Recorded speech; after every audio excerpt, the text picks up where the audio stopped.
Part One of The Secret Sharer by Joseph Conrad. Chapter 1. On my right hand there were lines of fishing stakes resembling a mysterious system of half-submerged bamboo fences, incomprehensible in its division of the domain of tropical fishes, and crazy of aspect, as if abandoned forever by some nomad tribe of fishermen now gone to the other end of the ocean. For there was no sign of human habitation as far as the eye could reach. To the left, a group of barren islets, suggesting ruins of stone walls, towers, and blockhouses, had its foundations set in a blue sea that itself looked solid. So still and stable did it lie below my feet, even the track of light from the westering sun shone smoothly, without that animated glitter which tells of an imperceptible ripple. And when I turned my head to take a parting glance at the tug which had just left us anchored outside the bar, I saw the straight line of the flat shore joined to the stable sea, edge to edge, with a perfect and unmarked closeness, in one leveled floor, half brown, half blue, under the enormous dome of the sky. Corresponding in their insignificance to the islets of the sea, two small clumps of trees, one on each side of the only fault in the impeccable joint, marked the mouth of the river Meeinam. We had just left on the first preparatory stage of our homeward journey, and far back on the inland level, a larger and loftier mass, the grove surrounding the great Paknam Pagoda, was the only thing on which the eye could rest from the vain task of exploring the monotonous sweep of the horizon.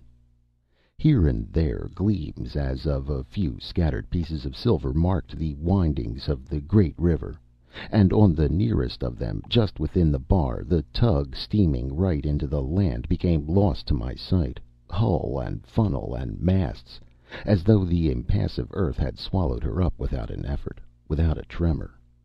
My eye followed the light cloud of her smoke, now here and now there, above the plain, according to the devious curves of the stream, but always fainter and farther away, till I lost it at last behind the miter-shaped hill of the great pagoda.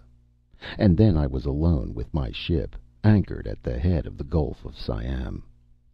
She floated at the starting point of a long journey, very still in an immense stillness, the shadows of her spars flung far to the eastward by the setting sun.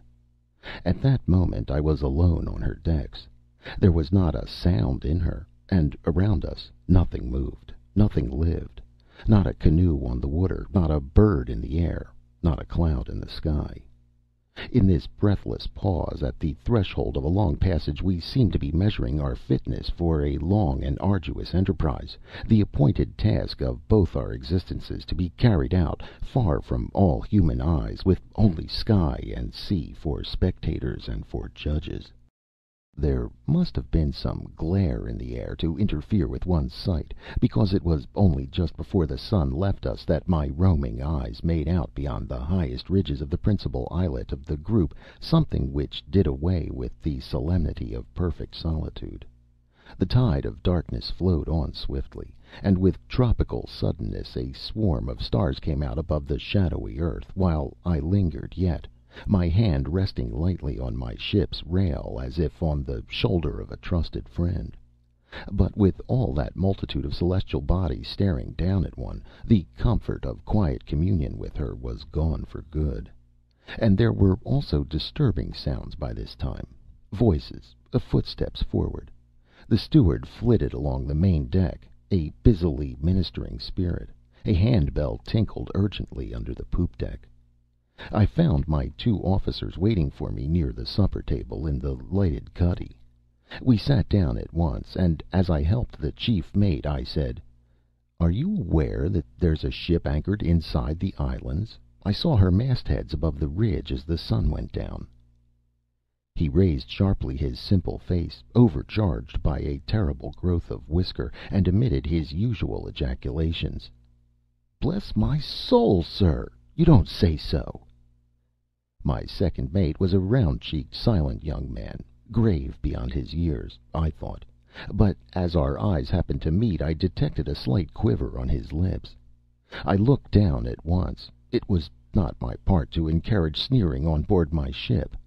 It must be said, too, that I knew very little of my officers. In consequence of certain events of no particular significance except to myself, I had been appointed to the command only a fortnight before. Neither did I know much of the hands forward. All these people had been together for 18 months or so, and my position was that of the only stranger on board. I mention this because it has some bearing on what is to follow. But what I felt most was my being a stranger to the ship, and if all the truth must be told, I was somewhat of a stranger to myself. The youngest man on board, barring the second mate, and untried as yet by a position of the fullest responsibility, I was willing to take the adequacy of the others for granted. They had simply to be equal to their tasks, but I wondered how far I should turn out faithful to that ideal conception of one's own personality every man sets up for himself secretly. Meantime, the chief mate, with an almost visible effect of collaboration on the part of his round eyes and frightful whiskers, was trying to evolve a theory of the anchored ship. His dominant trait was to take all things into earnest consideration. He was of a painstaking turn of mind. As he used to say, he liked to account to himself for practically everything that came in his way, down to a miserable scorpion he had found in his cabin a week before. The why and wherefore of that scorpion, how it got on board and came to select his room rather than the pantry, which was a dark place and more what a scorpion would be partial to, and how on earth it managed to drown itself in the inkwell of his writing desk, had exercised him infinitely. The ship within the islands was much more easily accounted for, and just as we were about to rise from the table he made his pronouncement. She was, he doubted not, a ship from home lately arrived. Probably she drew too much water to cross the bar except at the top of spring tides. Therefore she went into that natural harbor to wait for a few days in preference to remaining in an open roadstead. "That's so," confirmed the second mate, suddenly, in his slightly hoarse voice. "She draws over 20 feet. She's the Liverpool ship Sephora, with a cargo of coal. 123 days from Cardiff." We looked at him in surprise. "The tugboat skipper told me when he came on board for your letters, sir," explained the young man. "He expects to take her up the river the day after tomorrow." After thus overwhelming us with the extent of his information, he slipped out of the cabin. The mate observed regretfully that he could not account for that young fellow's whims. What prevented him from telling us all about it at once, he wanted to know. I detained him as he was making a move. For the last 2 days the crew had had plenty of hard work, and the night before they had very little sleep. I felt painfully that I, a stranger, was doing something unusual when I directed him to let all hands turn in without setting an anchor watch. I proposed to keep on deck myself till 1 o'clock or thereabouts. I would get the second mate to relieve me at that hour. "He will turn out the cook and the steward at 4," I concluded, "and then give you a call. Of course, at the slightest sign of any sort of wind, we'll have the hands up and make a start at once." He concealed his astonishment. "Very well, sir." Outside the cuddy he put his head in the second mate's door to inform him of my unheard of caprice to take a 5 hours' anchor watch on myself. I heard the other raise his voice incredulously. "What? The captain himself?" Then a few more murmurs. A door closed, then another. A few moments later I went on deck.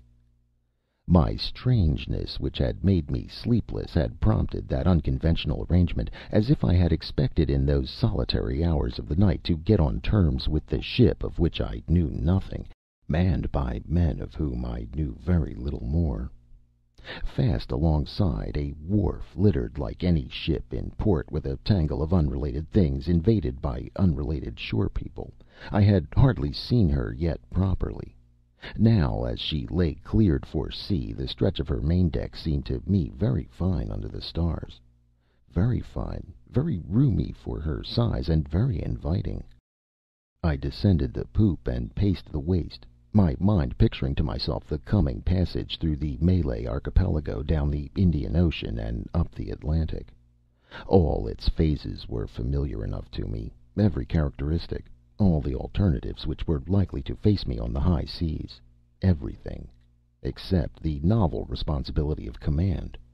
But I took heart from the reasonable thought that the ship was like other ships, the men like other men, and that the sea was not likely to keep any special surprises expressly for my discomfiture.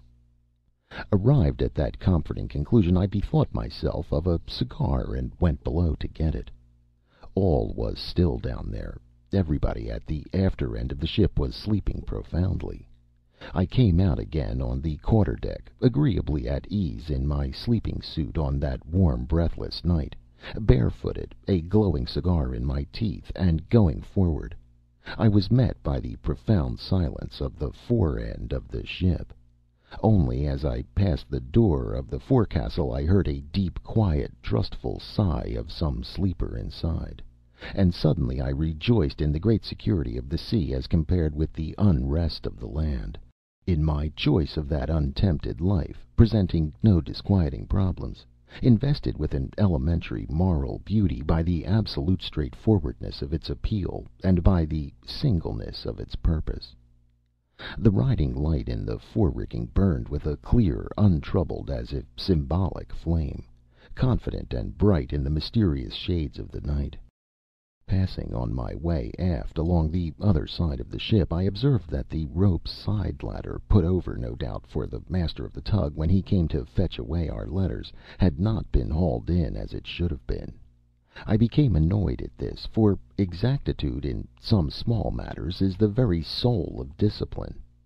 Then I reflected that I had myself peremptorily dismissed my officers from duty, and by my own act had prevented the anchor watch being formally set and things properly attended to. I asked myself whether it was wise ever to interfere with the established routine of duties, even from the kindest of motives.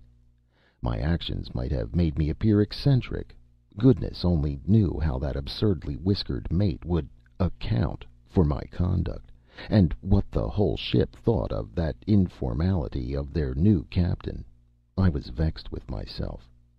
Not from compunction, certainly, but, as it were, mechanically, I proceeded to get the ladder in myself. Now, a side ladder of that sort is a light affair and comes in easily. Yet my vigorous tug, which should have brought it flying on board, merely recoiled upon my body in a totally unexpected jerk. What the devil? I was so astounded by the immovableness of that ladder that I remained stock still, trying to account for it myself, like that imbecile mate of mine. In the end, of course, I put my head over the rail. The side of the ship made an opaque belt of shadow on the darkling, glassy shimmer of the sea, but I saw at once something elongated and pale floating very close to the ladder. Before I could form a guess, a faint flash of phosphorescent light, which seemed to issue suddenly from the naked body of a man, flickered in the sleeping water with the elusive, silent play of summer lighting in a night sky. With a gasp I saw revealed to my stare a pair of feet, the long legs, a broad livid back immersed right up to the neck in a greenish cadaverous glow. One hand, awash, clutched the bottom rung of the ladder. He was complete but for the head. A headless corpse. The cigar dropped out of my gaping mouth with a tiny plop and a short hiss, quite audible in the absolute stillness of all things under heaven. At that, I suppose, he raised up his face, a dimly pale oval in the shadow of the ship's side. But even then I could only barely make out down there the shape of his black-haired head. However, it was enough for the horrid frost-bound sensation which had gripped me about the chest to pass off. The moment of vain exclamations was past, too. I only climbed on the spare spar and leaned over the rail as far as I could to bring my eyes nearer to that mystery floating alongside. As he hung by the ladder like a resting swimmer, the sea lighting played about his limbs at every stir, and he appeared in it ghastly, silverly, fish-like. He remained as mute as a fish, too. He made no motion to get out of the water, either. It was inconceivable that he should not attempt to come on board, and strangely troubling to suspect that perhaps he did not want to. And my first words were prompted by just that troubled incertitude. "What's the matter?" I asked in my ordinary tone, speaking down to the face upturned exactly under mine. "Cramp," it answered, no louder. Then, slightly anxious, "I say, no need to call anyone." "I was not going to," I said. "Are you alone on deck?" "Yes." I had somehow the impression that he was on the point of letting go the ladder to swim away beyond my ken, mysterious as he came. But for the moment, this being apparently as if he had risen from the bottom of the sea, it was certainly the nearest land to the ship, wanted only to know the time. I told him, and he, down there, tentatively, "I suppose your captain's turned in." "I'm sure he isn't," I said. He seemed to struggle with himself, for I heard something like the low, bitter murmur of doubt. "What's the good?" His next words came out with a hesitating effort. "Look here, my man, could you call him out quietly?" I thought the time had come to declare myself. "I am the captain." I heard a "By Jove!" whispered at the level of the water. The phosphorescence flashed in the swirl of the water all about his limbs. His other hand seized the ladder. "My name is Leggatt." The voice was calm and resolute. A good voice. The self-possession of that man had somehow induced a corresponding state in myself. It was very quietly that I remarked, "You must be a good swimmer." "Yes. I've been in the water practically since 9 o'clock. The question for me now is whether I am to let go this ladder and go on swimming till I sink from exhaustion, or to come on board here." I felt this was no mere formula of desperate speech, but a real alternative in the view of a strong soul. I should have gathered from this that he was young. Indeed, it is only the young who are ever confronted by such clear issues. But at the time it was pure intuition on my part. A mysterious communication was established already between us two, in the face of that silent, darkened tropical sea. I was young, too, young enough to make no comment. The man in the water began suddenly to climb up the ladder, and I hastened away from the rail to fetch some clothes. Before entering the cabin, I stood still, listening in the lobby at the foot of the stairs. A faint snore came through the closed door of the chief mate's room. The second mate's door was on the hook, but the darkness in there was absolutely soundless. He, too, was young and could sleep like a stone. Remained the steward, but he was not likely to wake up before he was called. I got a sleeping suit out of my room, and coming back on deck I saw the naked man from the sea sitting on the main hatch, glimmering white in the darkness, his elbows on his knees and his head in his hands. In a moment he had concealed his damp body in a sleeping suit of the same gray stripe pattern as the one I was wearing, and followed me like my double on the poop. Together we moved right aft, barefooted, silent. "What is it?" I asked in a deadened voice, taking the lighted lamp out of the binnacle and raising it to his face. "An ugly business." He had rather regular features, a good mouth, light eyes under somewhat heavy dark eyebrows, a smooth square forehead, no growth on his cheeks, a small brown mustache, and a well-shaped round chin. His expression was concentrated, meditative, under the inspecting light of the lamp I held up to his face, such as a man thinking hard in solitude might wear. My sleeping suit was just right for his size. A well-knit young fellow of 25 at most, he caught his lower lip with the edge of white, even teeth. "Yes," I said, replacing the lamp in the binnacle. The warm, heavy tropical night closed upon his head again. "There is a ship over there," he murmured. "Yes, I know. The Sephora. Did you know of us?" "Hadn't the slightest idea. I am the mate of her." He paused and corrected himself. "I should say I was." "Aha! Something wrong?" Yes, very wrong indeed. I've killed a man. What do you mean? Just now? No, on the passage, weeks ago, 39 South. When I say a man... Fit of temper? I suggested confidently. The shadowy dark head like mine seemed to nod imperceptibly above the ghostly gray of my sleeping suit. It was in the night as though I had been faced by my own reflection in the depths of a somber and immense mirror. A pretty thing to have to own up to for a Conway boy, murmured my double distinctly. You're a Conway boy? I am, he said, as if startled. Then slowly, perhaps you too. It was so. But being a couple of years older, I had left before he joined. After a quick interchange of dates, a silence fell, and I thought suddenly of my absurd mate with his terrific whiskers and the bless my soul, you don't say so type of intellect. My double gave me an inkling of his thoughts by saying, my father's a parson in Norfolk. Do you see me before a judge and jury on that charge? For myself, I can't see the necessity. There are fellows that an angel from heaven, and I am not that. He was one of those creatures that are just simmering all the time with a silly sort of wickedness. Miserable devils that have no business to live at all. He wouldn't do his duty, and wouldn't let anybody else do theirs. But what's the good of talking? You know well enough the sort of ill-conditioned, snarling cur. He appealed to me as if our experiences had been as identical as our clothes, and I knew well enough the pestiferous danger of such a character where there are no means of legal repression, and I knew well enough also that my double there was no homicidal ruffian. I did not think of asking him for details, and he told me the story roughly in brusque, disconnected sentences. I needed no more. I saw it all going on as though I were myself inside that other sleeping suit. It happened while we were setting a reefed foresail at dusk.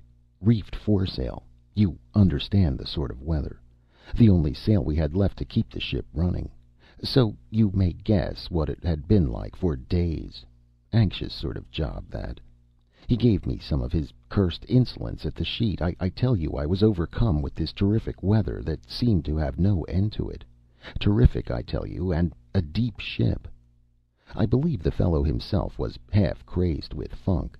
It was no time for gentlemanly reproof, so I turned round and felled him like an ox. He up and at me. We closed just as an awful sea made for the ship. All hands saw it coming and took to the rigging, but I had him by the throat and went on shaking him like a rat, the men above yelling, "Look out! Look out!" Then a crash as if the sky had fallen on my head. They say that for over 10 minutes hardly anything was to be seen of the ship. Just the 3 masts and a bit of the forecastle head, and of the poop all awash driving along in a smother of foam. It was a miracle that they found us, jammed together behind the forebitts. It's clear that I meant business, because I was holding him by the throat still when they picked us up. He was black in the face. It was too much for them. It seems they rushed us aft together, gripped as we were, screaming "Murder!" like a lot of lunatics, and broke into the cuddy. And the ship running for her life, touch and go all the time, any minute her last in a sea fit to turn your hair gray only a looking at it. I understand that the skipper, too, started raving like the rest of them. The man had been deprived of sleep for more than a week, and to have this sprung on him at the height of a furious gale nearly drove him out of his mind. I wonder they didn't fling me overboard after getting the carcass of their precious shipmate out of my fingers. They had rather a job to separate us, I've been told. A sufficiently fierce story to make an old judge and a respectable jury sit up a bit. The first thing I heard when I came to myself was the maddening howl of that endless gale, and on that the voice of the old man. He was hanging onto my bunk, staring into my face out of his sou'wester. "Mr. Leggatt, you have killed a man. You can act no longer as chief mate of this ship." His care to subdue his voice made it sound monotonous. He rested a hand on the end of the skylight to steady himself with, and all that time did not stir a limb so far as I could see. Nice little tale for a quiet tea party, he concluded in the same tone. One of my hands, too, rested on the end of the skylight. Neither did I stir a limb so far as I knew. We stood less than a foot from each other. It occurred to me that if old Bless my soul, you don't say so were to put his head up the companion and catch sight of us, he would think he was seeing double, or imagine himself come upon a scene of weird witchcraft, the strange captain having a quiet confabulation by the wheel with his own gray ghost. I became very much concerned to prevent anything of the sort. I heard the other's soothing undertone. "My father's a parson in Norfolk," it said. Evidently he had forgotten he had told me this important fact before. Truly a nice little tale. "You had better slip down into my stateroom now," I said, moving off stealthily. My double followed my movements. Our bare feet made no sound. I let him in, closed the door with care, and after giving a call to the second mate, returned on deck for my relief. "Not much sign of any wind yet," I remarked when he approached. "No, sir, not much," he assented, sleepily in his hoarse voice, with just enough deference, no more, and barely suppressing a yawn. "Well, that's all you have to look out for. You have got your orders." "Yes, sir." I paced a turn or two on the poop and saw him take up his position face forward with his elbow in the ratlines of the mizzen rigging before I went below. The mate's faint snoring was still going on peacefully. The cuddy lamp was burning over the table on which stood a vase with flowers. A polite attention from the ship's provision merchant. The last flowers we should see for the next 3 months at the very least. 2 bunches of bananas hung from the beam symmetrically, one on each side of the rudder casing. Everything was as before in the ship, except that 2 of her captain's sleeping suits were simultaneously in use, one motionless in the cuddy, the other keeping very still in the captain's stateroom. It must be explained here that my cabin had the form of the capital letter L, the door being within the angle and opening onto the short part of the letter. A couch was to the left, the bed placed to the right. My writing desk and the chronometers table faced the door, but anyone opening it, unless he stepped right inside, had no view of what I call the long or vertical part of the letter.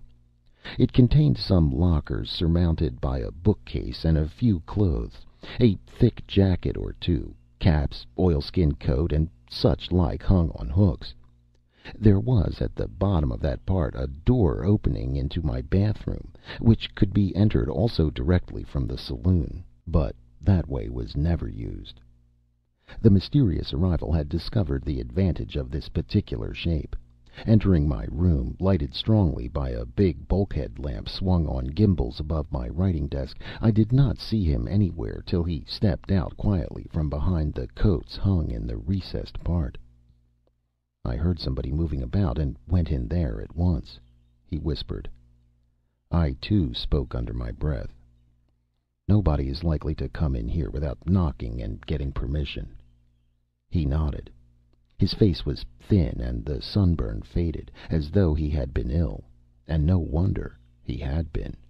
I heard presently kept under arrest in his cabin for nearly 7 weeks. But there was nothing sickly in his eyes or in his expression. He was not a bit like me, really. Yet, as we stood leaning over my bed place, whispering side by side, with our dark heads together and our backs to the door, anybody bold enough to open it stealthily would have been treated to the uncanny sight of a double captain busy taking in whispers with his other self.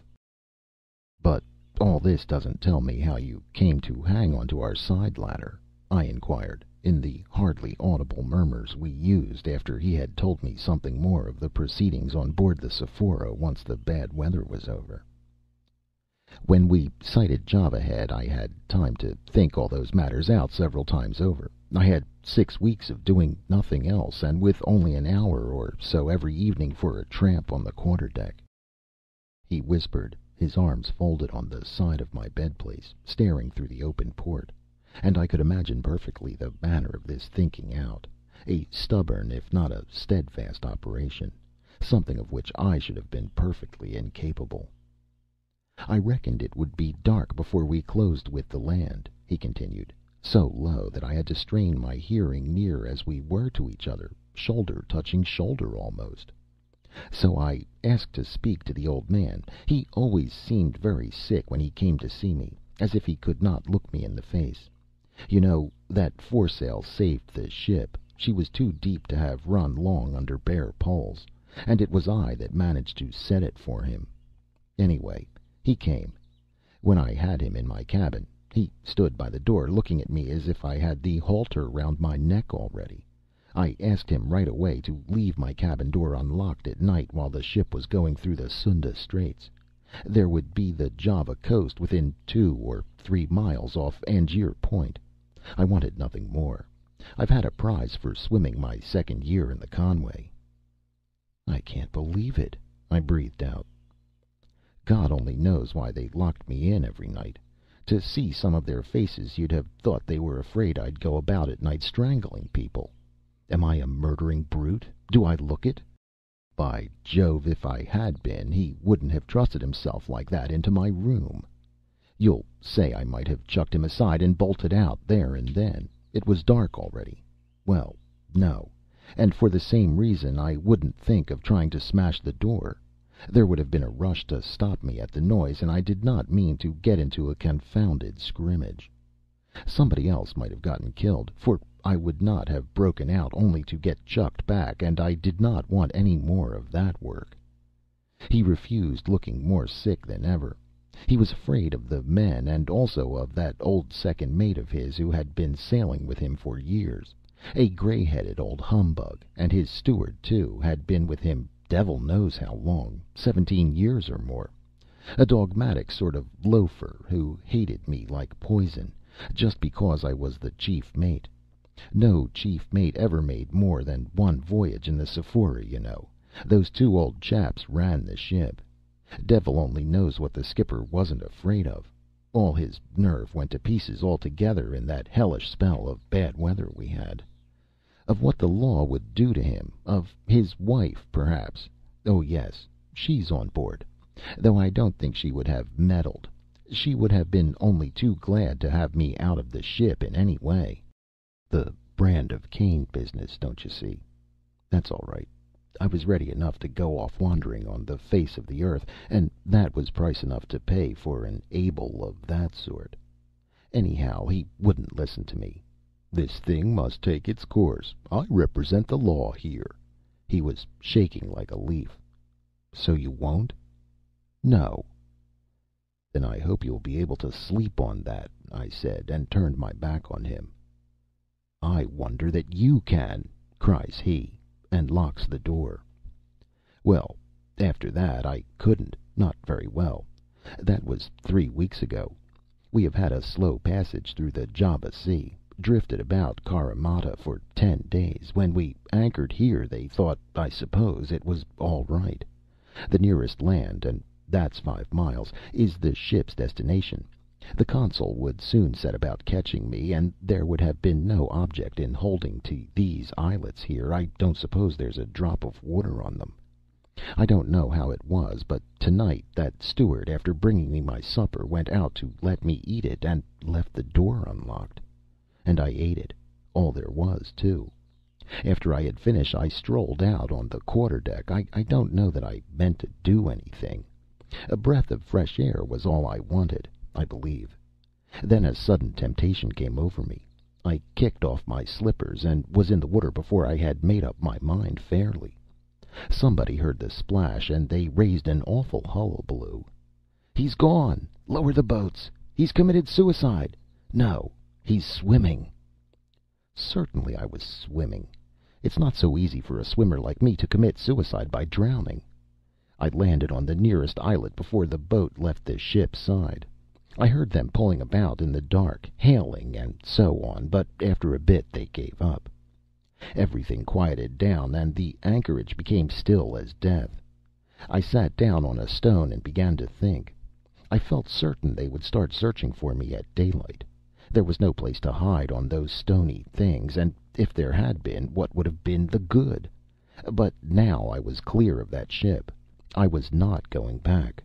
So after a while I took off all my clothes, tied them up in a bundle with a stone inside, and dropped them in the deep water on the outer side of the islet. That was suicide enough for me.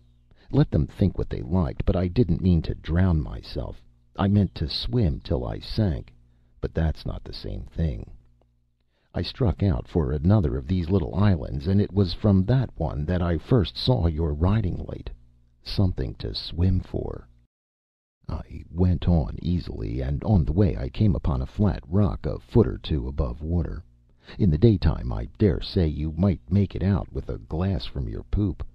I scrambled up on it and rested myself for a bit. Then I made another start. That last spell must have been over a mile.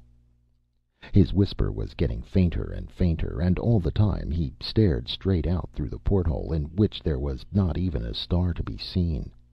I had not interrupted him. There was something that made comment impossible in his narrative, or perhaps in himself, a sort of feeling, a quality which I can't find a name for. And when he ceased, all I found was a futile whisper.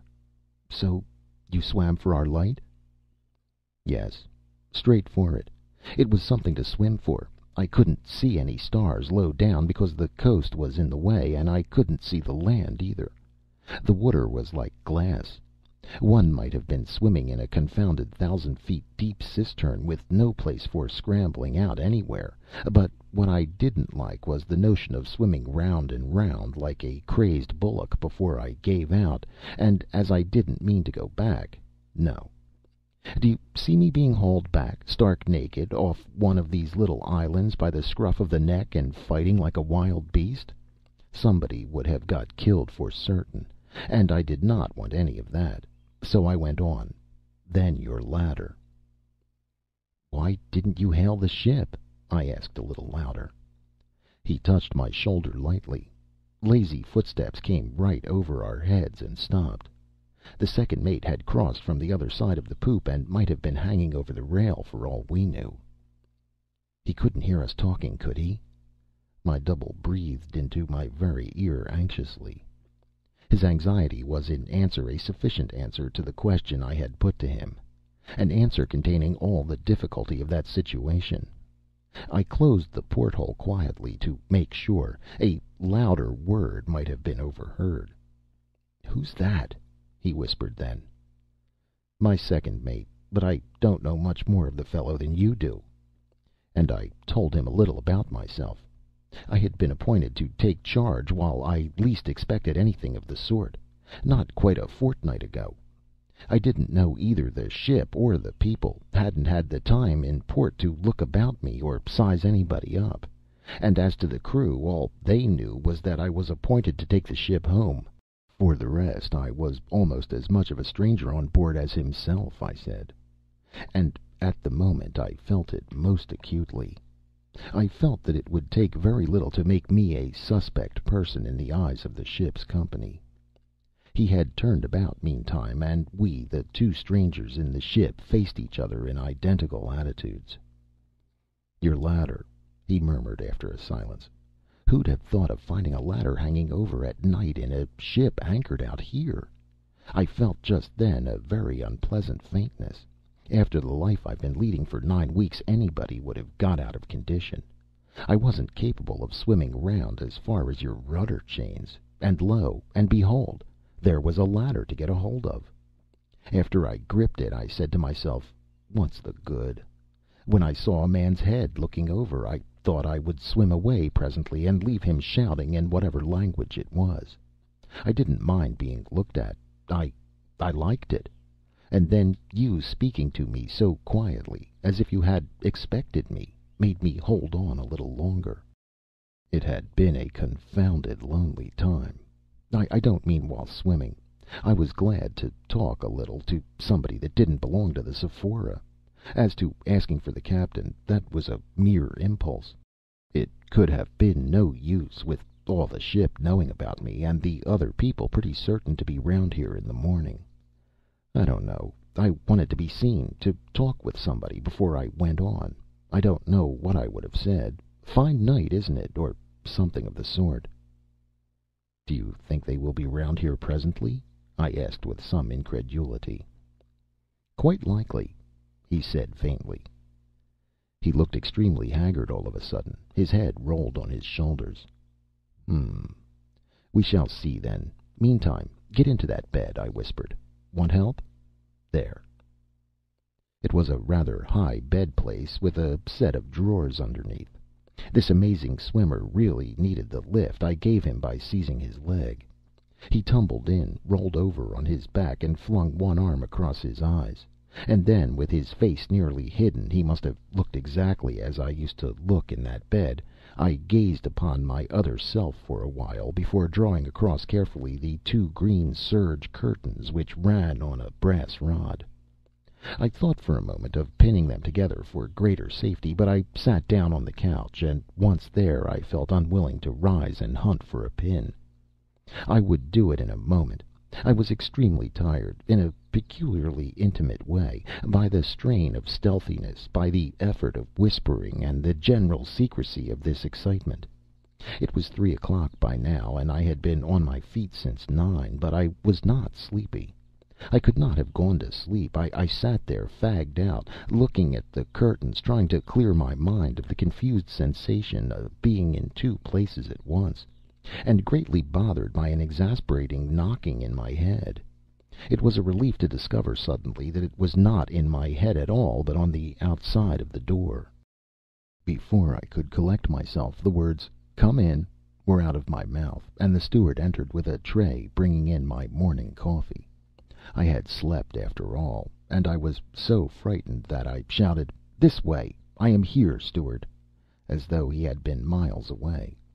He put down the tray on the table next to the couch, and only then said very quietly, "I can see you are here, sir." I felt him give me a keen look, but I dared not meet his eyes just then. He must have wondered why I had drawn the curtains of my bed before going to sleep on the couch. He went out, hooking the door open as usual. I heard the crew washing decks above me. I knew I would have been told at once if there had been any wind. Calm, I thought, and I was doubly vexed. Indeed, I felt dual more than ever. The steward reappeared suddenly in the doorway. I jumped up from the couch so quickly that he gave a start. "What do you want here?" "Close your port, sir. They're washing decks." "It is closed," I said, reddening. "Very well, sir." But he did not move from the doorway, and returned my stare in an extraordinary equivocal manner for a time. Then his eyes wavered, all his expression changed, and in a voice unusually gentle, almost coaxingly, "May I come in to take the empty cup away, sir?" "Of course." I turned my back on him while he popped in and out. Then I unhooked and closed the door, and even pushed the bolt. This sort of thing could not go on very long. The cabin was as hot as an oven, too. I took a peep at my double, and discovered that he had not moved. His arm was still over his eyes, but his chest heaved, his hair was wet, his chin glistened with perspiration. I reached over him and opened the port. I must show myself on deck, I reflected. Of course, theoretically, I could do what I liked, with no one to say nay to me within the whole circle of the horizon, but to lock my cabin door and take the key away I did not dare. Directly I put my head out of the companion, I saw the group of my two officers, the second mate barefooted, the chief mate in long India rubber boots, near the break of the poop, and the steward halfway down the poop ladder talking to them eagerly. He happened to catch sight of me and dived. The second ran down on the main deck shouting some order or other, and the chief mate came to meet me, touching his cap. There was a sort of curiosity in his eye that I did not like. I don't know whether the steward had told him that I was queer or only downright drunk, but I know the man meant to have a good look at me. I watched him coming with a smile which, as he got into point-blank range, took effect and froze his very whiskers. I did not give him time to open his lips. Square the yards by lifts and braces before the hands go to breakfast." It was a first particular order I had given on board that ship, and I stayed on deck to see it executed, too. I had felt the need of asserting myself without loss of time. That sneering young cub got taken down a peg or two on that occasion, and I also seized the opportunity of having a good look at the face of every foremast man as they filed past me to go to the after braces. At breakfast time, eating nothing myself, I presided with such frigid dignity that the two mates were only too glad to escape from the cabin as soon as decency permitted. And all the time the dual working of my mind distracted me almost to the point of insanity. I was constantly watching myself, my secret self, as dependent on my actions as my own personality, sleeping in that bed, behind that door which faced me as I sat at the head of the table. It was very much like being mad, only it was worse because one was aware of it. I had to shake him for a solid minute, but when at last he opened his eyes it was in the full possession of his senses, with an inquiring look. "All's well so far," I whispered. "Now you must vanish into the bathroom." He did so, as noiseless as a ghost, and then I rang for the steward, and facing him boldly directed him to tidy up my stateroom while I was having my bath, and be quick about it. As my tone admitted of no excuses, he said, "Yes, sir," and ran off to fetch his dustpan and brushes. I took a bath, and did most of my dressing, splashing, and whistling softly for the steward's edification, while the secret sharer of my life stood drawn up bolt upright in that little space, his face looking very sunken in daylight, his eyelids lowered under the stern dark line of his eyebrows drawn together by a slight frown. When I left him there to go back to my room, the steward was finishing dusting. I sent for the mate, and engaged him in some insignificant conversation. It was, as it were, trifling with the terrific character of his whiskers, but my object was to give him an opportunity for a good look at my cabin. And then I could at last shut with a clear conscience the door of my stateroom, and get my double back into the recessed part. There was nothing else for it. He had to sit still on a small folding stool, half smothered by the heavy coats hanging there. We listened to the steward going into the bathroom out of the saloon, filling the water bottles there, scrubbing the bath, setting things to rights, whisk, bang, clatter, out again into the saloon, turn the key, click. Such was my scheme for keeping my second self invisible. Nothing better could be contrived under the circumstances. And there we sat, I at my writing desk ready to appear busy with some papers, he behind me out of sight of the door. It would not have been prudent to talk in daytime, and I could not have stood the excitement of that queer sense of whispering to myself. Now and then, glancing over my shoulder, I saw him far back there, sitting rigidly on the low stool, his bare feet close together, his arms folded, his head hanging on his breast, and perfectly still. Anybody would have taken him for me. I was fascinated by it myself. Every moment I had to glance over my shoulder. I was looking at him when a voice outside the door said, "Beg pardon, sir." "Well?" I kept my eyes on him, and so when the voice outside the door announced, "There's a ship's boat coming our way, sir," I saw him give a start, the first movement he had made for hours. But he did not raise his bowed head. "All right. Get the ladder over." I hesitated. Should I whisper something to him? But what? His immobility seemed to have been never disturbed. What could I tell him he did not already know? Finally, I went on deck. End of Part 1 of The Secret Sharer by Joseph Conrad. Part 2 of The Secret Sharer by Joseph Conrad.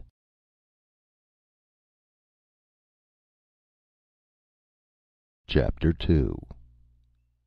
The skipper of the Sephora had a thin red whisker all round his face, and the sort of complexion that goes with hair of that color. Also the particular rather smeary shade of blue in the eyes. He was not exactly a showy figure. His shoulders were high, his stature but middling, one leg slightly more bandy than the other. He shook hands, looking vaguely around. A spiritless tenacity was his main characteristic, I judged. I behaved with a politeness which seemed to disconcert him. Perhaps he was shy. He mumbled to me as if he were ashamed of what he was saying. Gave his name. It was something like Archbold, but at this distance of years I hardly am sure. His ship's name, and a few other particulars of that sort, in the manner of a criminal making a reluctant and doleful confession. He had had terrible weather on the passage out. Terrible. Terrible. Wife on board, too. By this time we were seated in the cabin, and the steward brought in a tray with a bottle and glasses. Thanks, no. Never took liquor. Would have some water, though. He drank 2 tumblerfuls. Terrible thirsty work. Ever since daylight had been exploring the islands round his ship. What was that for? Fun?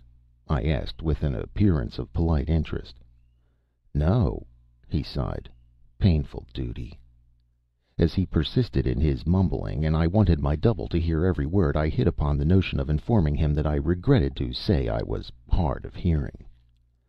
Such a young man, too, he nodded, keeping his smeary blue, unintelligent eyes fastened upon me. What was the cause of it? Some disease? He inquired without the least sympathy, as if he thought that, if so, I'd got no more than I deserved. Yes, disease, I admitted in a cheerful tone which seemed to shock him. But my point was gained, because he had to raise his voice to give me his tale. It is not worth while to record his version. It was just over 2 months since all this had happened, and he had thought so much about it that he seemed completely muddled as to its bearings, but still immensely impressed. What would you think of such a thing happening on board your own ship? I've had the Sephora for these 15 years. I am a well-known shipmaster. He was densely distressed, and perhaps I should have sympathized with him if I had been able to detach my mental vision from the unsuspected sharer of my cabin, as though he were my second self. There he was on the other side of the bulkhead, 4 or 5 feet from us, no more, as we sat in the saloon. I looked politely at Captain Archbold, if that was his name, but it was the other I saw, in a gray sleeping suit, seated on a low stool, his bare feet close together, his arms folded, and every word said between us falling into the ears of his dark head bowed on his chest. I have been at sea now, man and boy, for 37 years, and I've never heard of such things happening in an English ship, and that it should be my ship, wife on board, too. I was hardly listening to him. Don't you think, I said, that the heavy sea which you told me came aboard just then might have killed the man? I have seen the sheer weight of the sea kill a man very neatly by simply breaking his neck. Good God! He uttered impressively, fixing his smeary blue eyes on me. The sea? No man killed by the sea ever looked like that. He seemed positively scandalized at my suggestion, and I gazed at him, certainly not prepared for anything original on his part. He advanced his head close to mine and thrust his tongue out at me so suddenly that I couldn't help starting back. After scoring over my calmness in this graphic way, he nodded wisely. If I had seen the sight, he assured me, I would never forget it as long as I lived. The weather was too bad to give the corpse a proper sea burial, so next day at dawn they took it up on the poop, covering its face with a bit of bunting. He read a short prayer, and then, just as it was in the oilskins and long boots, they launched it amongst those mountainous seas that seemed ready every moment to swallow up the ship herself and the terrified lives on board her. That reefed foresail saved you, I threw in. Under God, it did, he exclaimed fervently. It was by a special mercy. I firmly believe that it stood some of those hurricane squalls. It was the setting of that sail which I began. God's own hand in it, he interrupted me. Nothing less could have done it. I don't mind telling you that I hardly dared give the order. It seemed impossible that we could touch anything without losing it, and then our last hope would have been gone. The terror of that gale was on him yet. I let him go on for a bit, then said casually, as if returning to a minor subject: "You were very anxious to give up your mate to the shore people, I believe." He was. To the law. His obscure tenacity on that point had in it something incomprehensible and a little awful, something, as it were, mystical, quite apart from his anxiety that he should not be suspected of countenancing any doings of that sort. 37 virtuous years at sea, of which over 20 of immaculate command, and the last 15 in the Sephora, seemed to have laid him under some pitiless obligation. "And you know," he went on, groping shamefacedly amongst his feelings, "I did not engage that young fellow. His people had some interest with my owners. I was, in a way, forced to take him on. He looked very smart, very gentlemanly, and all that. But, do you know, I never liked him, somehow. I am a plain man, you see. He wasn't exactly the sort for the chief mate of a ship like the Sephora."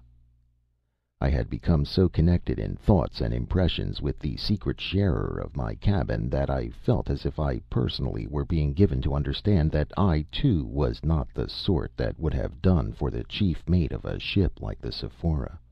I had no doubt of it in my mind. "Not at all the style of man, you understand," he insisted superfluously, looking hard at me. I smiled urbanely. He seemed at a loss for a while. "I suppose I must report a suicide." "Beg pardon?" "Suicide. That's what I'll have to write to my owners directly I get in." "Unless you manage to recover him before tomorrow," I assented dispassionately. "I mean, alive." He mumbled something which I really did not catch, and I turned my ear to him in a puzzled manner. He fairly bawled: "The land, I say, the mainland, is at least 7 miles off my anchorage." "About that." My lack of excitement, of curiosity, of surprise, of any sort of pronounced interest, began to arouse his distrust. But except for the felicitous pretense of deafness, I had not tried to pretend anything. I had felt utterly incapable of playing the part of ignorance properly, and therefore was afraid to try. It is also certain that he had brought some ready-made suspicions with him, and that he viewed my politeness as a strange and unnatural phenomenon. And yet, how else could I have received him? Not heartily. That was impossible, for psychological reasons which I need not state here. My only object was to keep off his inquiries. Surlily? Yes, but surliness might have provoked a point-blank question. From its novelty to him, and from its nature, punctilious courtesy was the manner best calculated to restrain the man. But there was the danger of his breaking through my defense bluntly. I could not, I think, have met him by a direct lie, also for psychological, not moral, reasons. If he had only known how afraid I was of his putting my feeling of identity with the other to the test. But, strangely enough, I thought of it only afterwards, I believe that he was not a little disconcerted by the reverse side of that weird situation, by something in me that reminded him of the man he was seeking, suggested a mysterious similitude to the young fellow he had distrusted and disliked from the first. However that might have been, the silence was not very prolonged. He took another oblique step. "I reckon I had no more than a 2-mile pull to your ship. Not a bit more." "And quite enough, too, in this awful heat," I said. Another pause full of mistrust followed. Necessity, they say, is mother of invention, but fear, too, is not barren of ingenious suggestions, and I was afraid he would ask me point blank for news of my other self. "Nice little saloon, isn't it?" I remarked, as if noticing for the first time the way his eyes roamed from one closed door to the other. "And very well fitted out, too. Here, for instance," I continued, reaching over the back of my seat negligently and flinging the door open, "is my bathroom." He made an eager movement, but hardly gave it a glance. I got up, shut the door of the bathroom, and invited him to have a look round, as if I were very proud of my accommodation. He had to rise and be shown round, but he went through the business without any raptures whatever. "And now we'll have a look at my stateroom," I declared in a voice as loud as I dared to make it, crossing the cabin to the starboard side with purposely heavy steps. He followed me and gazed around. My intelligent double had vanished. I played my part. "Very convenient, isn't it?" "Very nice. Very comf—" He didn't finish, and went out brusquely as if to escape from some unrighteous wiles of mine.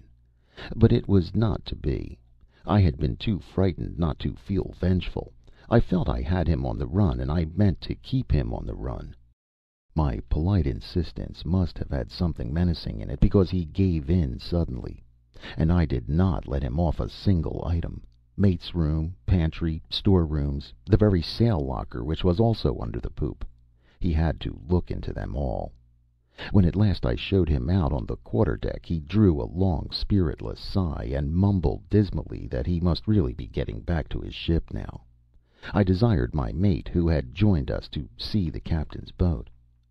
The man of whiskers gave a blast on the whistle which he used to wear hanging round his neck, and yelled, "Sephora, away!" My double down there in my cabin must have heard, and certainly could not feel more relieved than I.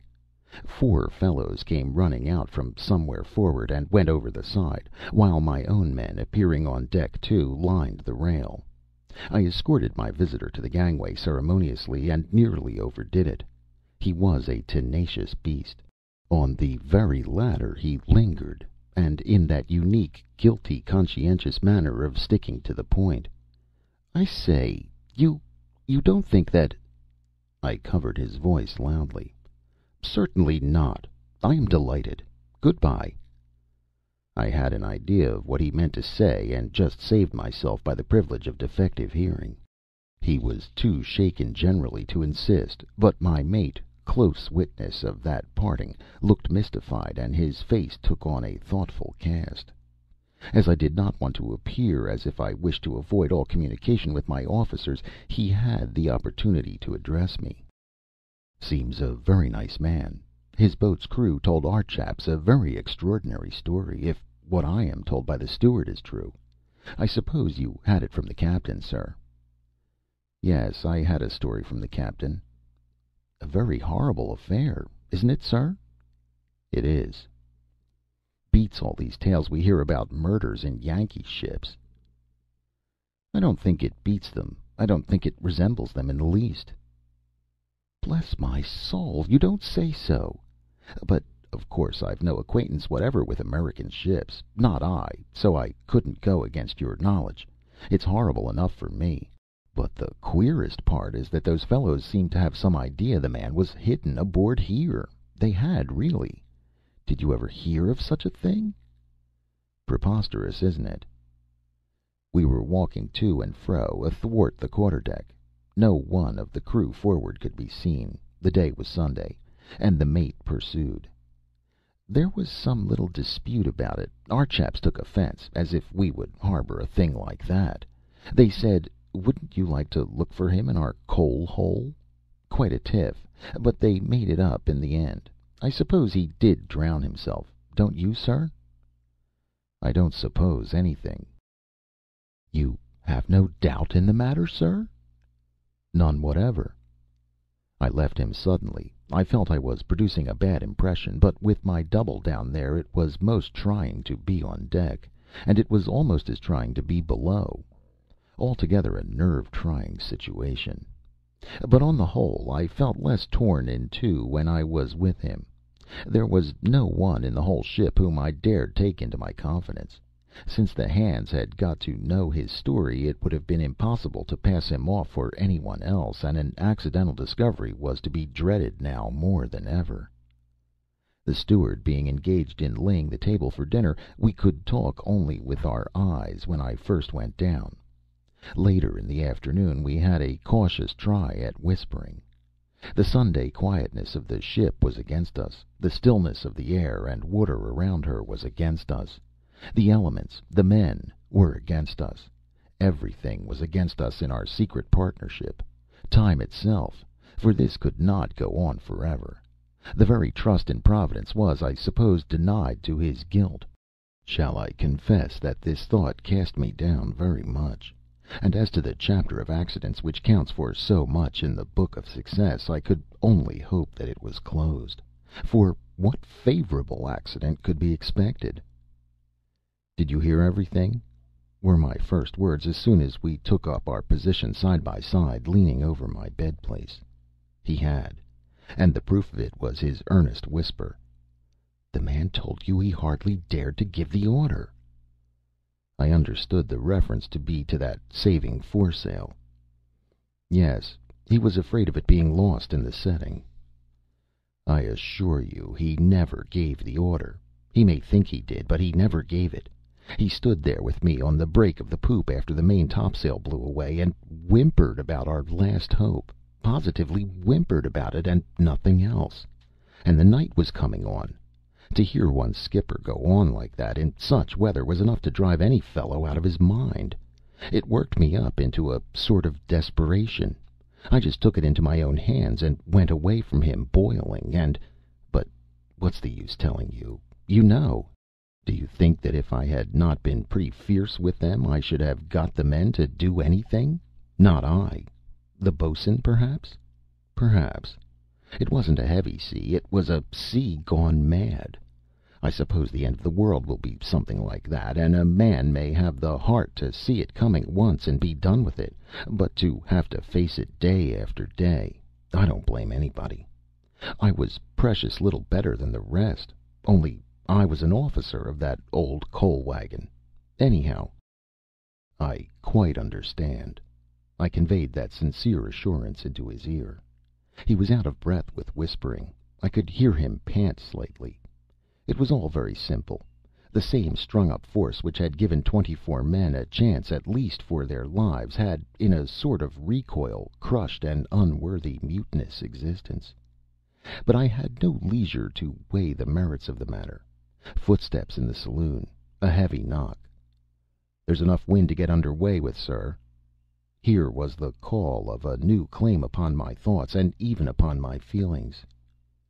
"Turn the hands up," I cried through the door. "I'll be on deck directly." I was going out to make the acquaintance of my ship. Before I left the cabin our eyes met, the eyes of the only two strangers on board. I pointed to the recessed part where the little camp stool awaited him, and laid my finger on my lips. He made a gesture, somewhat vague, a little mysterious, accompanied by a faint smile, as if of regret. This is not the place to enlarge upon the sensations of a man who feels for the first time a ship move under his feet to his own independent word. In my case they were not unalloyed. I was not wholly alone with my command, for there was that stranger in my cabin, or rather I was not completely and wholly with her. Part of me was absent. That mental feeling of being in two places at once affected me physically, as if the mood of secrecy had penetrated my very soul.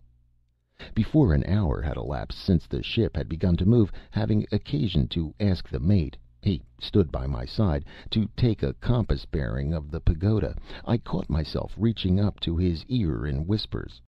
I say I caught myself, but enough had escaped to startle the man. I can't describe it otherwise than by saying that he shied. A grave, preoccupied manner, as though he were in possession of some perplexing intelligence, did not leave him henceforth. A little later I moved away from the rail to look at the compass with such a stealthy gait that the helmsman noticed it, and I could not help noticing the unusual roundness of his eyes. These are trifling instances, though it's to no commander's advantage to be suspected of ludicrous eccentricities. But I was also more seriously affected. There are to a seaman certain words, gestures, that should in given conditions come as naturally, as instinctively, as the winking of a menaced eye. A certain order should spring onto his lips without thinking. A certain sign should get itself made, so to speak, without reflection. But all unconscious alertness had abandoned me.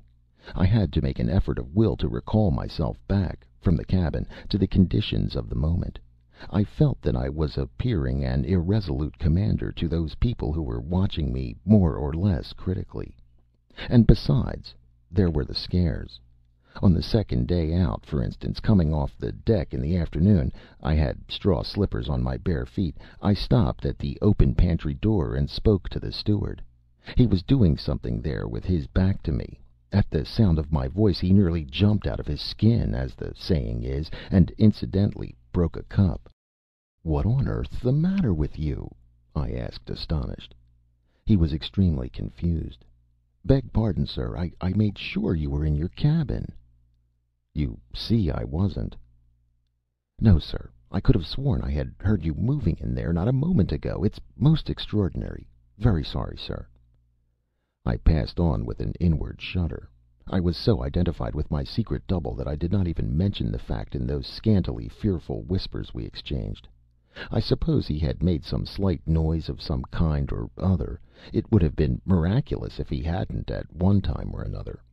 And yet, haggard as he appeared, he looked always perfectly self-controlled, more than calm, almost invulnerable. On my suggestion he remained almost entirely in the bathroom, which, upon the whole, was the safest place. There could be really no shadow of an excuse for anyone ever wanting to go in there, once the steward had done with it. It was a very tiny place. Sometimes he reclined on the floor, his legs bent, his head sustained on one elbow. At others I would find him on the camp stool, sitting in his gray sleeping suit, and with his cropped dark hair, like a patient, unmoved convict. At night I would smuggle him into my bed place, and we would whisper together, with the regular footfalls of the officer of the watch passing and repassing over our heads. It was an infinitely miserable time. It was lucky that some tins of fine preserves were stowed in a locker in my stateroom. Hard bread I could always get hold of, and so he lived on stewed chicken, pâté de foie gras, asparagus, cooked oysters, sardines, on all sorts of abominable sham delicacies out of tins. My early morning coffee he always drank, and it was all I dared do for him in that respect. Every day there was the horrible maneuvering to go through so that my room and then the bathroom should be done in the usual way. I came to hate the sight of the steward, to abhor the voice of that harmless man. I felt that it was he who would bring on the disaster of discovery. It hung like a sword over our heads. The fourth day out, I think, we were then working down the east side of the Gulf of Siam, tack for tack, in light winds and smooth water. The fourth day, I say, of this miserable juggling with the unavoidable, as we sat at our evening meal, that man whose slightest movement I dreaded, after putting down the dishes, ran up on deck busily. This could not be dangerous. Presently he came down again, and then it appeared that he had remembered a coat of mine which I had thrown over a rail to dry after having been wetted in a shower which had passed over the ship in the afternoon. Sitting stolidly at the head of the table, I became terrified at the sight of the garment on his arm. Of course he made for my door. There was no time to lose. "Steward!" I thundered. My nerves were so shaken that I could not govern my voice and conceal my agitation. This was the sort of thing that made my terrifically whiskered mate tap his forehead with his forefinger. I had detected him using that gesture while talking on deck with a confidential air to the carpenter. It was too far to hear a word, but I had no doubt that this pantomime could only refer to the strange new captain. "Yes, sir?" The pale-faced steward turned resignedly to me. It was this maddening course of being shouted at, checked without rhyme or reason, arbitrarily chased out of my cabin, suddenly called into it, sent flying out of his pantry on incomprehensible errands, that accounted for the growing wretchedness of his expression. "Where are you going with that coat?" "To your room, sir." "Is there another shower coming?" "I'm sure I don't know, sir. Shall I go up again and see, sir?" "No, never mind." My object was attained, as of course my other self in there would have heard everything that passed. During this interlude my two officers never raised their eyes off their respective plates, but the lip of that confounded cub, the second mate, quivered visibly. I expected the steward to hook my coat on and come out at once. He was very slow about it, but I dominated my nervousness sufficiently not to shout after him. Suddenly I became aware, it could be heard plainly enough, that the fellow for some reason or other was opening the door of the bathroom. It was the end. The place was literally not big enough to swing a cat in. My voice died in my throat and I went stony all over. I expected to hear a yell of surprise and terror and made a movement, but had not the strength to get on my legs. Everything remained still. Had my second self taken the poor wretch by the throat? I don't know what I could have done next moment if I had not seen the steward come out of my room, close the door, and then stand quietly by the sideboard. Saved, I thought. But no. Lost. Gone. He was gone. I laid my knife and fork down and leaned back in my chair. My head swam. After a while, when sufficiently recovered to speak in a steady voice, I instructed my mate to put the ship round at 8 o'clock himself. "I won't come on deck," I went on. "I think I'll turn in, and unless the winds shift, I don't want to be disturbed before midnight. I feel a bit seedy." "You did look middlin' bad a little while ago," the chief mate remarked, without showing any great concern. They both went out, and I stared at the steward clearing the table. There was nothing to be read on that wretched man's face, but why did he avoid my eyes, I asked myself. Then I thought I should like to hear the sound of his voice. "Steward?" "Sir?" Startled as usual. "Where did you hang up that coat?" "In the bathroom, sir." The usual anxious tone. "It's not quite dry yet, sir." For some time longer I sat in the cuddy. Had my double vanished as he had come? But of his coming there was an explanation, whereas his disappearance would be inexplicable. I went slowly into my dark room, shut the door, lighted the lamp, and for a time dared not turn round. When at last I did, I saw him standing bolt upright in the narrow, recessed part.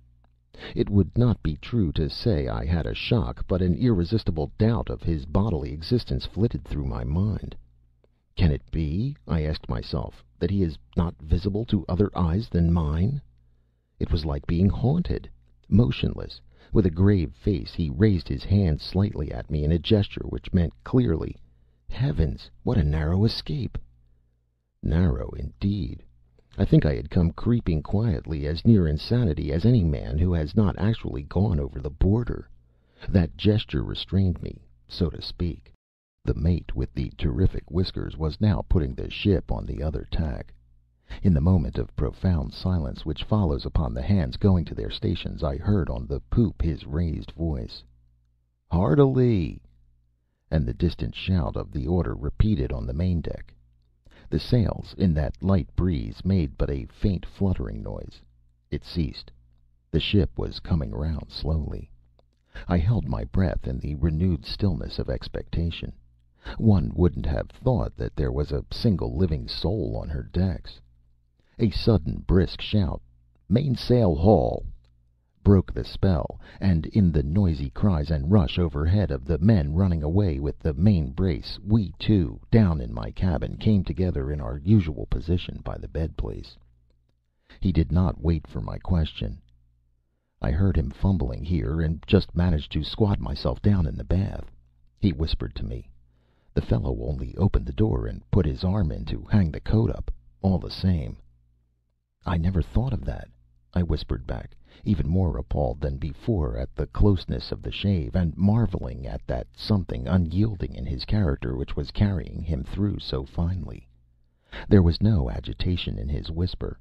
Whoever was being driven distracted, it was not he. He was sane.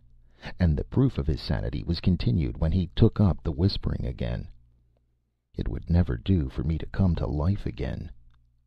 It was something that a ghost might have said, but what he was alluding to was his old captain's reluctant admission of the theory of suicide. It would obviously serve his turn if I had understood at all the view which seemed to govern the unalterable purpose of his action. "You must maroon me as soon as ever you can get amongst these islands off the Cambodge shore," he went on. "Maroon you? We are not living in a boy's adventure tale," I protested. His scornful whisperings took me up. We aren't indeed. There's nothing of a boy's tale in this. But there's nothing else for it. I want no more. You don't suppose I am afraid of what can be done to me? Prison or gallows or whatever they may please. But you don't see me coming back to explain such things to an old fellow in a wig and 12 respectable tradesmen, do you? What can they know whether I am guilty or not, or of what I am guilty either? That's my affair. What does the Bible say? Driven off the face of the earth. Very well. I am off the face of the earth now. As I came at night, so I shall go. Impossible, I murmured. You can't. Can't? Not naked like a soul on the day of judgment. I shall freeze onto this sleeping suit. The last day is not yet. And you have understood thoroughly, didn't you? I felt suddenly ashamed of myself. I may say truly that I understood, and my hesitation in letting that man swim away from my ship's side had been a mere sham sentiment, a sort of cowardice. It can't be done now till next night, I breathed out. The ship is on the off-shore tack, and the wind may fail us. As long as I know that you understand, he whispered. But of course you do. It's a great satisfaction to have got somebody to understand. You seem to have been there on purpose. And in the same whisper, as if we two, whenever we talked, had to say things to each other which were not fit for the world to hear, he added, "It's very wonderful."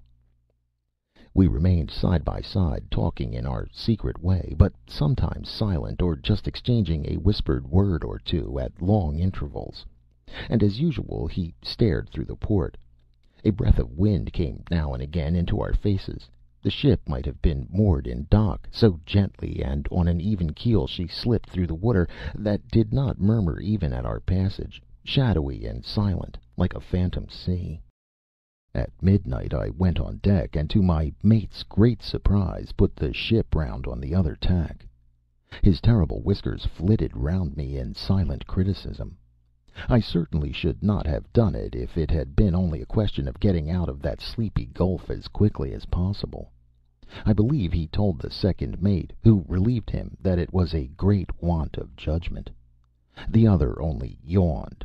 That intolerable cub shuffled about so sleepily and lolled against the rails in such a slack, improper fashion that I came down on him sharply. "Aren't you properly awake yet?" "Yes, sir, I am awake."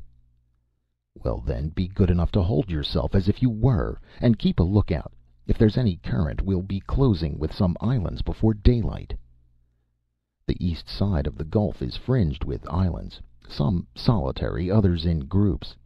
On the blue background of the high coast they seem to float on silvery patches of calm water, arid and gray, or dark green and rounded like clumps of evergreen bushes, with the larger ones a mile or two long, showing the outlines of ridges, ribs of gray rock under the dark mantle of matted leafage. Unknown to trade, to travel, almost to geography, the manner of life they harbor is an unsolved secret. There must be villages, settlements of fishermen at least, on the largest of them, and some communication with the world is probably kept up by native craft. But all that forenoon, as we headed for them, fanned along by the faintest of breezes, I saw no sign of man or canoe in the field of the telescope I kept pointing at the scattered group. At noon I had no orders for a change of course, and the mate's whiskers became much concerned, and seemed to be offering themselves unduly to my notice. And at last I said, "I am going to stand right in, quite in, as far as I can take her."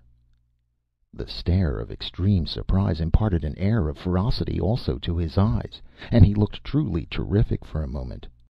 "We're not doing well in the middle of the gulf," I continued casually. "I'm going to look for the land breezes tonight." "Bless my soul, do you mean, sir, in the dark amongst the lot of all them islands and reefs and shoals?" "Well, if there are any regular land breezes at all on this coast, one must get close inshore to find them, mustn't one?" "Bless my soul!" he exclaimed again under his breath. All that afternoon he wore a dreamy, contemplative appearance which in him was a mark of perplexity. After dinner I went into my stateroom as if I meant to take some rest. There we two bent our dark heads over a half unrolled chart lying on my bed. "There," I said. "It's got to be Koh ring. I've been looking at it ever since sunrise. It has got two hills and a low point. It must be inhabited. And on the coast opposite there is what looks like the mouth of a biggish river, with some towns, no doubt, not far up. It's the best chance for you that I can see." "Anything Koh ring. Let it be." He looked thoughtfully at the chart, as if surveying chances and distances from a lofty height, and following with his eyes his own figure wandering on the blank land of Cochin China, and then passing off that piece of paper clean out of sight into uncharted regions. And it was as if the ship had two captains to plan her course for her. I had been so worried and restless running up and down that I had not had the patience to dress that day. I had remained in my sleeping suit with straw slippers and a soft floppy hat. The closeness of the heat in the Gulf had been most oppressive, and the crew were used to seeing me wandering in that airy attire. "She will clear the south point as she heads now," I whispered into his ear. "Goodness only knows when, though, but certainly after dark. I'll edge her in to half a mile, as far as I may be able to judge in the dark." "Be careful," he murmured warningly, and I realized suddenly that all my future, the only future for which I was fit, would perhaps go irretrievably to pieces in any mishap to my first command. I could not stop a moment longer in the room. I motioned him to get out of sight, and made my way on the poop. That unplayful cub had the watch. I walked up and down for a while, thinking things out, then beckoned him over. "Send a couple of hands to open the two quarter-deck ports," I said mildly. He actually had the impudence, or else so forgot himself in his wonder at such an incomprehensible order, as to repeat, "Open the quarter-deck ports? What for, sir?" "The only reason you need concern yourself about is because I tell you to do so. Have them open wide and fastened properly." He reddened and went off, but I believe made some jeering remark to the carpenter as to the sensible practice of ventilating a ship's quarter-deck. I know he popped into the mate's cabin to impart the fact to him, because the Whiskers came on deck, as if were by chance, and stole glances at me from below, for signs of lunacy or drunkenness, I suppose. A little before supper, feeling more restless than ever, I rejoined for a moment my second self, and to find him sitting so quietly was surprising, like something against nature, inhuman. I developed my plan in a hurried whisper. "I shall stand in as close as I dare, and then put her round. I will presently find means to smuggle you out of here into the sail locker, which communicates with the lobby. But there is an opening, a sort of square for hauling the sails out, which gives straight on the quarter-deck, and which is never closed in fine weather, so as to give air to the sails. When the ship's way is deadened it stays, and all the hands are aft at the main braces, you will have a clear road to slip out and get overboard through the open quarter-deck port. I've had them both fastened up. Use a rope's end to lower yourself into the water so as to avoid a splash, you know. It could be heard and cause some beastly complication." He kept silent for a while, then whispered, "I understand." "I won't be there to see you go," I began with an effort. "The rest, I only hope I have understood, too." "You have, from first to last." And for the first time there seemed to be a faltering, something strained in his whisper. He caught hold of my arm, but the ringing of the supper bell made me start. He didn't, though. He only released his grip. After supper I didn't come below again till well past 8 o'clock. The faint, steady breeze was loaded with dew, and the wet, darkened sails held all there was of propelling power in it. The night, clear and starry, sparkled darkly, and the opaque, lightless patches shifting slowly against the low stars were the drifting islets. On the port bow there was a big one, more distant and shadowily imposing by the great space of sky it eclipsed. On opening the door I had a back view of my very own self, looking at a chart. He had come out of the recess and was standing near the table. "Quite dark enough," I whispered. He stepped back and leaned against my bed with a level, quiet glance. I sat on the couch. We had nothing to say to each other. Over our heads, the officer of the watch moved here and there. Then I heard him move quickly. I knew what he meant. He was making for the companion, and presently his voice was outside my door. "We are drawing in pretty fast, sir. Land looks rather close." "Very well," I answered. "I am coming on deck directly." I waited till he was gone, out of the cuddy, then rose. My double moved too. The time had come to exchange our last whispers, for neither of us was ever to hear each other's natural voice. "Look here." I opened a drawer and took out 3 sovereigns. "Take this, anyhow. I've got 6. I'd give you the lot, only I must keep a little money to buy some fruit and vegetables for the crew from the native boats as we go through Sunda Straits." He shook his head. "Take it," I urged him, whispering desperately. "No one can tell what—" He smiled and slapped meaningly the only pocket of the sleeping jacket. It was not safe, certainly. But I produced a large old silk handkerchief of mine, and tying the 3 pieces of gold in a corner, pressed it on him. He was touched, I suppose, because he took it at last and tied it quickly round his waist under the jacket on his bare skin. Our eyes met. Several seconds elapsed, till our glances still mingled. I extended my hand and turned the lamp out. Then I passed through the cuddy, leaving the door of my room wide open. "Steward!" He was still lingering in the pantry in the greatness of his zeal, giving a rub up to the plated cruet stand, the last thing before going to bed. Being careful not to wake up the mate, whose room was opposite, I spoke in an undertone. He looked round anxiously. "Sir." "Can you get me a little hot water from the galley?" "I am afraid, sir, the galley's fire's been out for some time now." "Go and see." He flew up the stairs. "Now!" I whispered loudly into the saloon. Too loudly, perhaps. But I was afraid. I couldn't make a sound. He was by my side in an instant. The double captain slipped past the stairs, through a tiny dark passage, a sliding door. We were in the sail locker, scrambling on our knees over the sails. A sudden thought struck me. I saw myself wandering barefooted, bareheaded, the sun beating on my dark poll. I snatched off my floppy hat and tried hurriedly in the dark to ram it on my other self. He dodged and fended off silently. I wonder what he thought had come to me before he understood and suddenly desisted.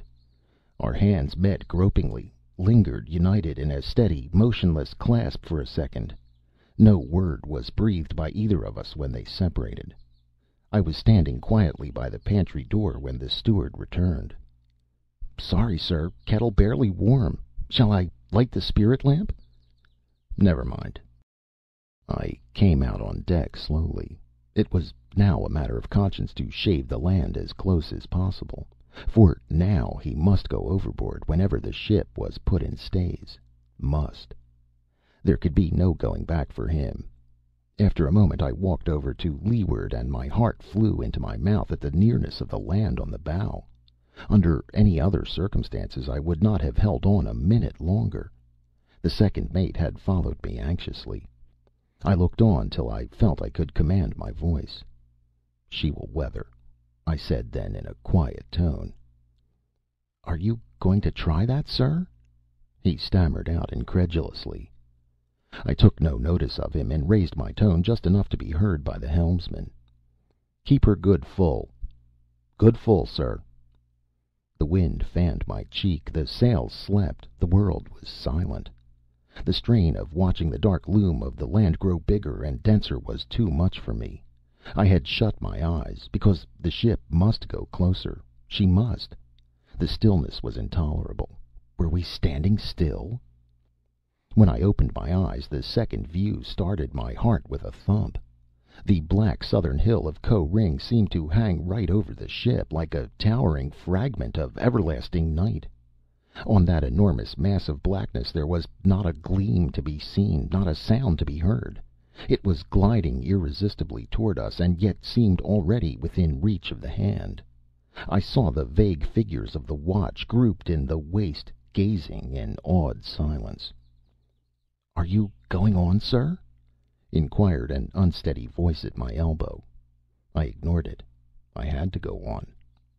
"Keep her full. Don't check her way. That won't do now," I said warningly. "I can't see the sails very well," the helmsman answered me in strange, quavering tones. Was she close enough?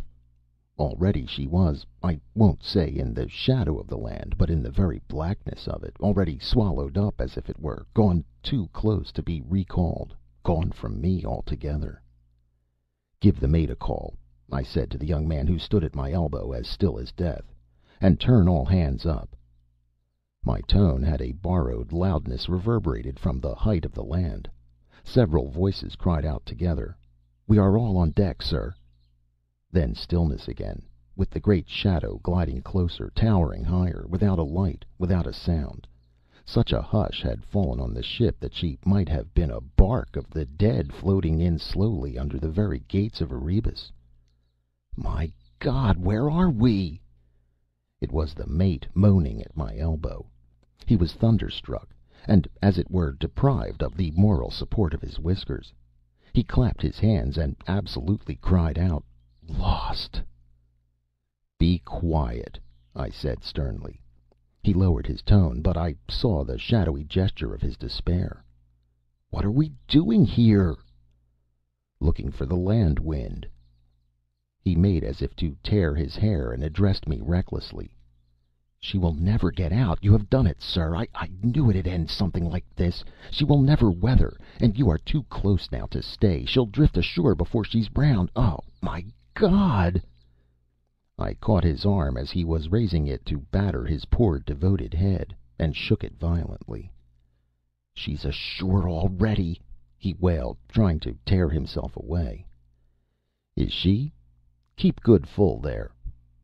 "Good full, sir," cried the helmsman in a frightened, thin, childlike voice. I hadn't let go of the mate's arm, and went on shaking it. "Ready about, do you hear? You go forward. Shake. And stop there. Shake. And hold your noise. Shake. And see that these head sheets properly overhauled. Shake, shake, shake." And all the time I dared not look toward the land lest my heart should fail me. I released my grip at last, and he ran forward as if fleeing for dear life. I wondered what my double there in the sail locker thought of this commotion. He was able to hear everything, and perhaps he was able to understand why, on my conscience, it had to be thus close, no less. My first order, "Hard a lee," re-echoed ominously under the towering shadow of Koh ring, as if I had shouted in a mountain gorge. And then I watched the land intently. In that smooth water and light wind it was impossible to feel the ship coming to. No, I could not feel her.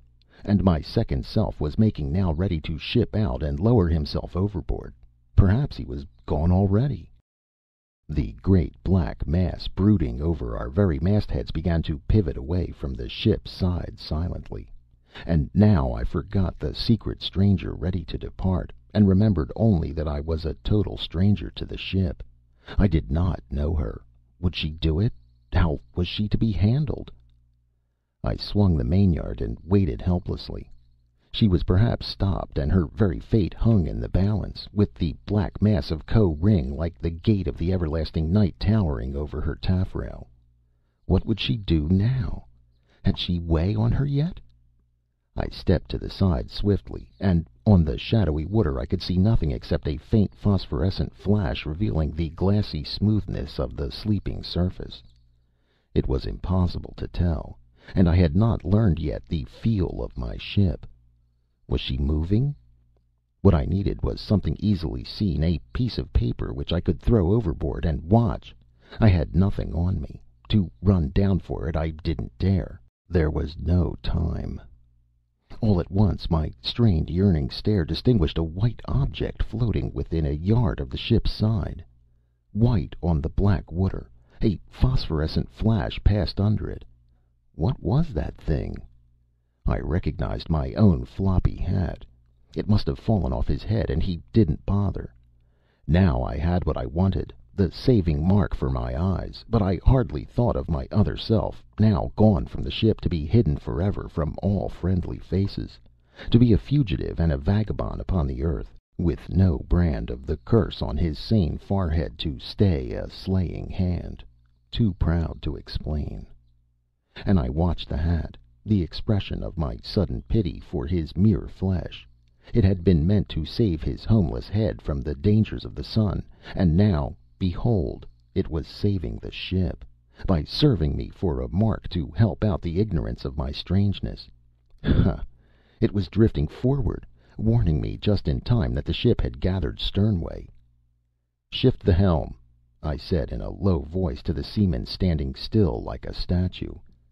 The man's eyes glistened wildly in the binnacle light as he jumped round to the other side and spun round the wheel. I walked to the break of the poop. On the overshadowed deck all hands stood by the forebraces waiting for my order. The stars ahead seemed to be gliding from right to left, and all was so still in the world that I heard the quiet remark, "She's round," passed in a tone of intense relief between two seamen. "Let go and haul."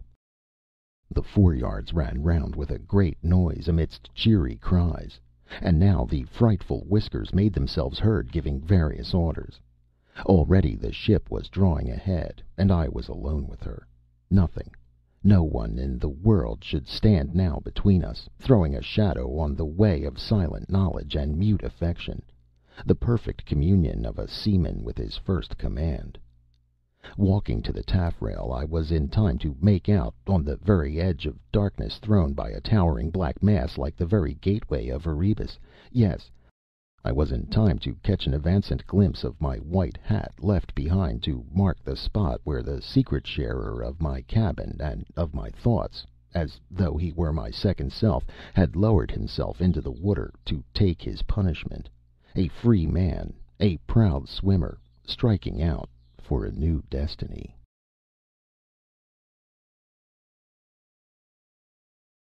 End of Part 2 of The Secret Sharer. End of The Secret Sharer by Joseph Conrad.